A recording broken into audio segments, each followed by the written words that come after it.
Hola, ¿qué tal amigos? Bienvenidos a La Sombra Tiesa. El día de hoy vamos a analizar la respuesta, el recado que manda el expresidente Andrés Manuel López Obrador a Donald Trump. López Obrador salió de su retiro y publicó un mensaje bastante áspero en lo personal, directo a Donald Trump. Calificó la detención de Maduro como un secuestro y el operativo de Estados Unidos como una prepotente atentado a la soberanía del pueblo de Venezuela. Dice que ni Simón Bolívar ni Lincoln aceptarían que Estados Unidos actúe como una tiranía mundial.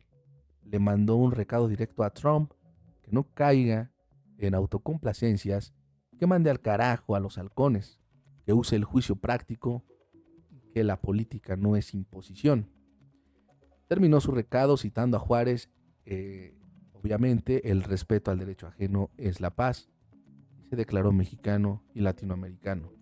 También respalda abiertamente la postura de la presidenta Claudia Sheinbaum contra la intervención.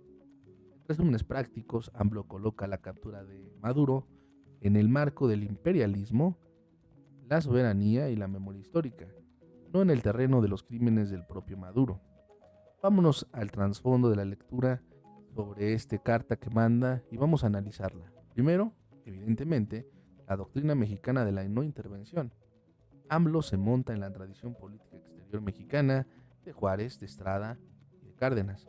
No a la intervención, respeto a la soberanía y la salida pacífica de los conflictos. No es algo improvisado, es algo coherente con lo que se decía cuando era presidente. Tomó varios temas sobre Cuba, sobre Nicaragua, sobre Venezuela, hablando justamente sobre la salida pacífica de los conflictos. En el marco narrativo, Estados Unidos como una tiranía mundial es invocar a Bolívar, invocó a Lincoln, AMLO diciendo que incluso los héroes fundacionales del continente no habrían aceptado esto. Es un golpe simbólico directo a la legitimidad moral de Washington, más que a una defensa puntual de Maduro. Pero también hubo un silencio estratégico sobre las víctimas de Maduro. Hay que mencionar que en su mensaje casi todo el peso recae en las víctimas de la soberanía de Venezuela, no en las víctimas internas del régimen, presos políticos, elecciones cuestionadas, represión, crisis humanitaria. Esa omisión es la grieta que tú puedes explotar en tu guión. Defender la soberanía de un país implica defender de facto al gobernante que la ha venido quebrando por dentro. Importante este punto. Pero todo esto tiene un trasfondo mucho más poderoso. En primer lugar, hablemos de AMLO, un expresidente que juró retirarse de la política y que sin embargo vuelve al ring. Andrés Manuel López Obrador rompió el silencio para llamar secuestro a la captura de Nicolás Maduro y un prepotente atentado a la soberanía, al operativo militar de Estados Unidos en Caracas. No habló del narcoterrorismo, ni de los fraudes electorales, ni de los presos políticos. Habló de algo distinto: imperio, soberanía y memoria histórica.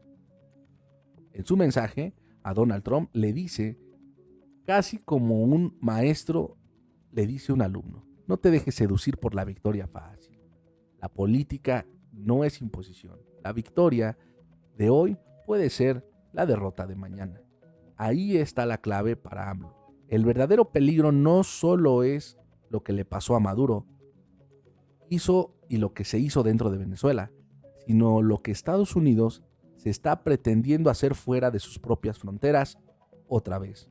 La pregunta incómoda está: ¿se puede defender la soberanía de un pueblo sin, al mismo tiempo, blindar al gobernante de lo que ha hecho y del desmantelamiento de su propio país? De ese filo vamos a hablar el día de hoy. Sheinbaum, Venezuela y la palabra democracia. Interesante. ¿Qué dijo la presidenta actual de México en su comunicado en la mañanera? Obviamente ya lo hemos tratado, que calificó la operación de Estados Unidos como una acción militar ejecutada unilateralmente en territorio venezolano, violando así el artículo 2 de la Carta de la ONU, prohibición del uso de la fuerza, básicamente, por si no la conoce usted. Dice que México condena y rechaza enérgicamente la intervención y que América Latina y el Caribe son zonas de paz, donde el uso de la fuerza pone en riesgo la estabilidad regional. Insiste en la democracia, no se impone con bombas y que las intervenciones y el uso de la fuerza nunca han traído democracia. Solo los pueblos pueden decidir su forma de gobierno.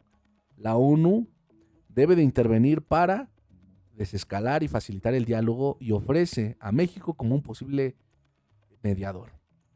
Evidentemente, vamos a poner atención en estas palabras para que no se te olviden, porque esto es muy importante. Condena enérgicamente la intervención y hay algo muy interesante aquí.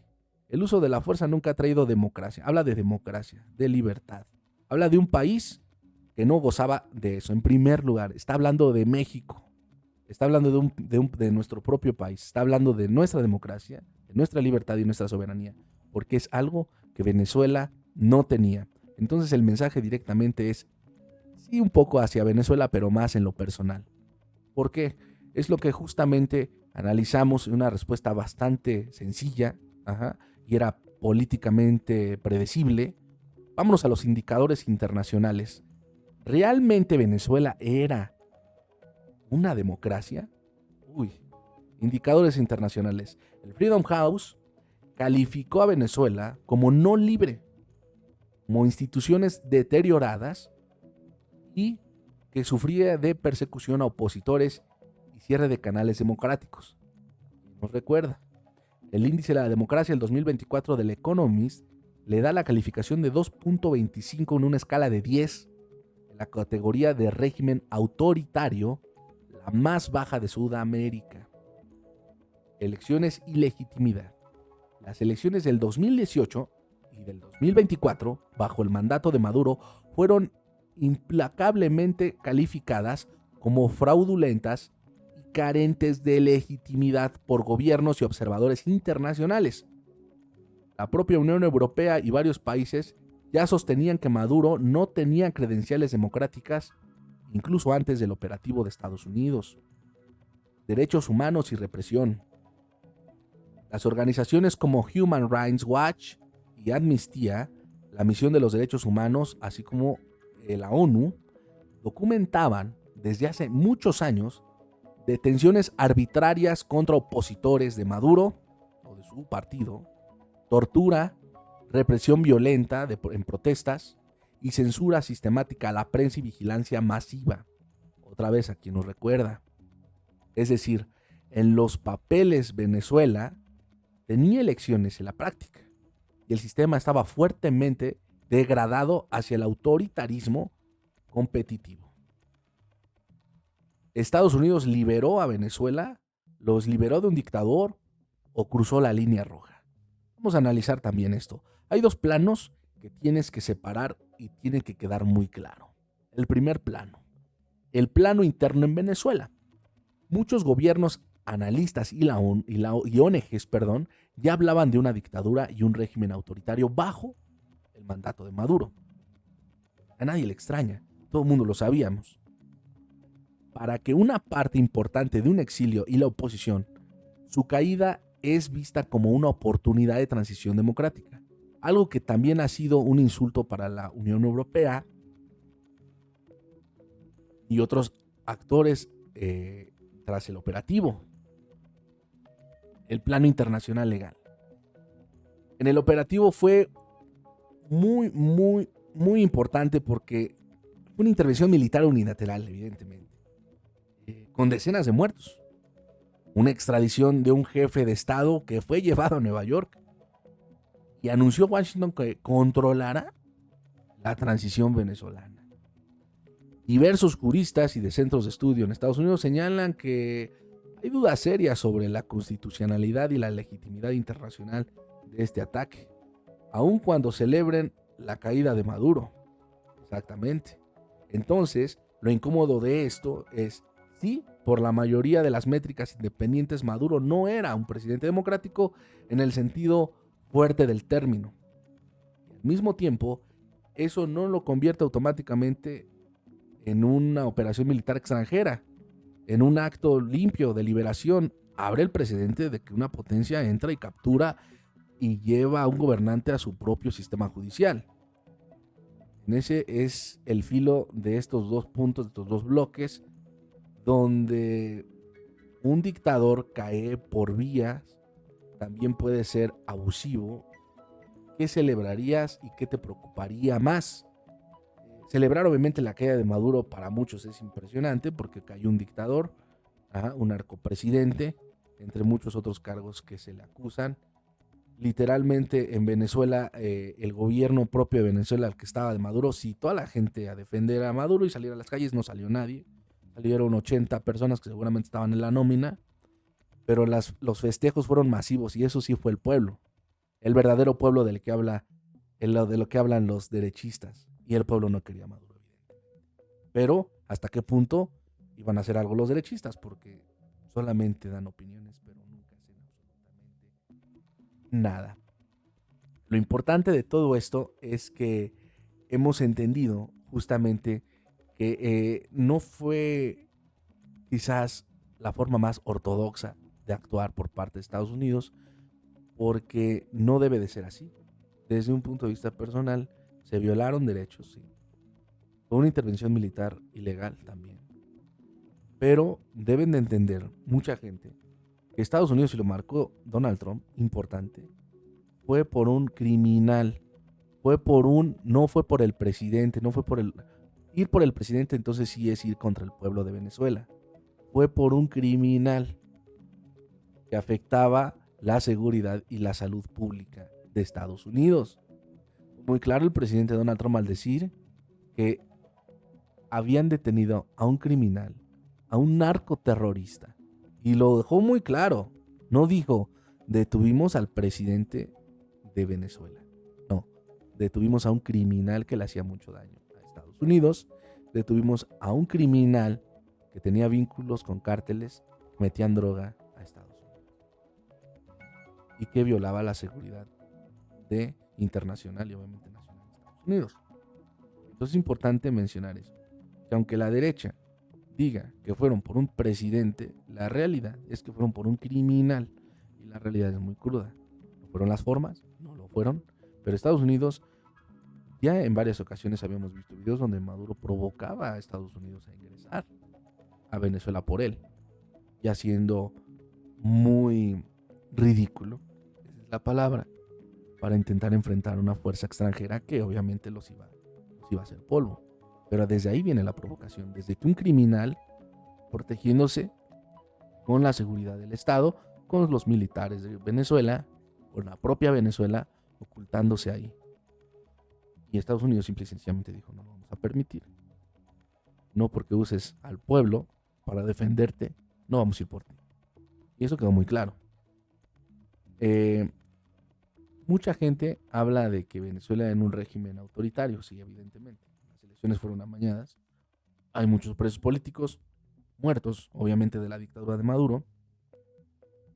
¿Significa esto que Estados Unidos es un héroe en la historia? No necesariamente. En el mismo acto se tumba ese heroísmo y se vuelve un autócrata también confirmar que la potencia se sienta con derechos de entrar y disparar y capturar y administrar a un país ajeno. Eso obviamente no está bien, no es de un héroe, por lo que no entra en el marco de héroe de Estados Unidos, porque no se le puede llamar héroe a alguien que dispara, captura y entra a un país ajeno violando los derechos internacionales. Entonces no entraría como héroe de Estados Unidos. El discurso de Washington, que va por la democracia y los hechos, donde vimos misiles muertos, el presidente esposado subiendo un avión rumbo a Nueva York, ahí está el dilema.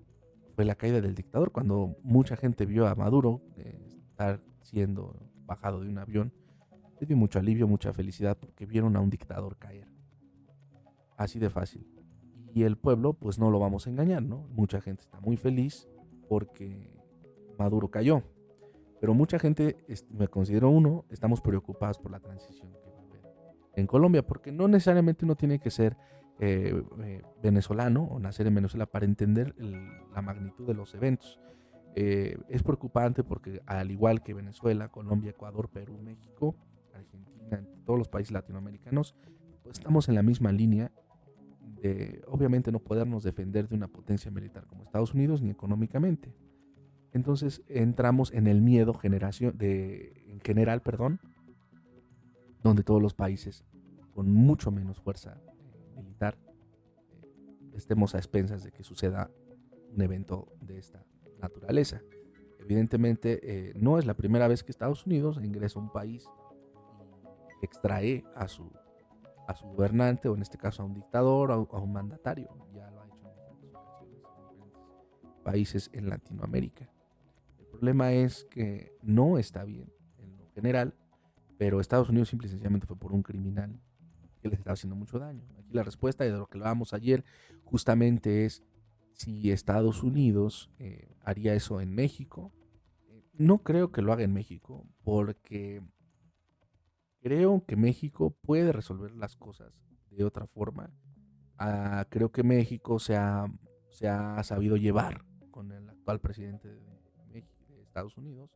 La presidenta está haciendo un trabajo bueno, porque también hay que reconocer las cosas buenas que hace el gobierno actual. Y una de ellas es su trabajo con el presidente, aunque esta carta que manda Andrés Manuel López Obrador al presidente no creo que le ayude mucho a la presidenta, porque la pone en un dilema retórico muy áspero. Entonces siempre a veces es mejor manejarnos en la neutralidad, no exhibir nuestro coraje, porque puede hacer más daño de lo que parece. Entonces, la presidenta por un lado está haciendo un trabajo decente, ajá, tratando de eh, apaciguar las cosas, de tratar de que haya diálogo, ajá, porque deben de recordar que entramos en la mira. En la declaración de la conferencia de prensa fue muy explícito al decir que la presidenta les tenía miedo a los cárteles de México y que no quería actuar en contra de ellos. Evidentemente la posición de la presidenta es de paz, pero hasta qué punto esa paz se convierte en complicidad de no hacer absolutamente nada por la seguridad de México. Y obviamente Estados Unidos eventualmente no le va a gustar que no entregue resultados, entre ellos entregar a las cabecillas de los cárteles, porque si algo tiene Estados Unidos es que se desespera muy rápido. No creo que les dé tanto tiempo a nuestros dirigentes de actuar en contra de los cárteles de México. Esto ha sido más o menos y con mucha neutralidad, obviamente nada personal en contra de nadie, sobre lo que hemos estado viendo. Evidentemente hay actos aquí en la carta, por ejemplo, hablar de democracia, de censura de medios de comunicación, que ya vivimos en nuestro país. Hemos visto en nuestro país censura a periodistas y a televisoras mexicanas por parte del gobierno, que no le gusta mucho que se hable de las víctimas, que se hable de las tragedias, porque ensucian evidentemente a su partido. Y eso es algo que no debemos de caer. Evidentemente, la actual administración está haciendo su trabajo, pero no debe en lo absoluto meterse con la libertad en general de expresión, absolutamente, porque es la única manera en que vamos a estar tranquilos como gente, como mexicanos, teniendo nuestra libertad, poder opinar, aunque no les guste, poder hacerlo, ¿no? Porque no siempre va a haber aplausos. Ojalá yo todos fuéramos focas y ese día se acabó el país. Tenemos que tener el pensamiento de discurso democrático y no siempre caer en aplausos innecesarios que no ayudan al país. Esto ha sido todo por hoy en el programa de La Sombra Tía. Espero te haya gustado. Estaremos analizando más sobre este caso. No te pierdas el programa de mañana, Tecnologías. Hemos estado haciendo un análisis completo sobre ChatGPT, Grok, así como Binance, como Gemini. Y va a estar muy interesante, no te lo pierdas el día de mañana. Que tengas un excelente día. Saludos. Dios te bendiga.